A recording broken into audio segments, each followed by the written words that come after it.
Welcome to Tenor Tech, where I solve the problems you didn't even know you had. You start with power and safety. Plug the iron into a known good outlet, or test the outlet with a lamp or a multimeter set to ACV. Once done, inspect the cord and plug for frays, kinks, or a blown fuse. Replace the fuse if needed.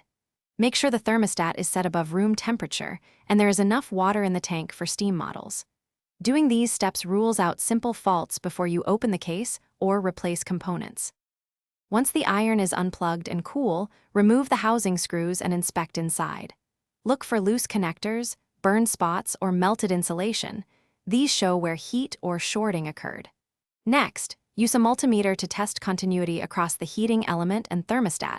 No continuity means the part is open and must be replaced.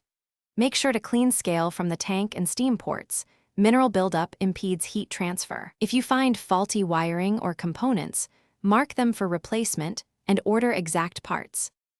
After replacing any bad parts and cleaning, reassemble the iron carefully. Ensure all connectors are tight and ground is reattached. Then test on a protected outlet.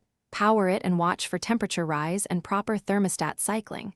A stable heat rise shows success. If the iron still won't heat, the heating element or thermostat likely needs replacement or internal wiring has intermittent faults. One troubleshooting tip: if the element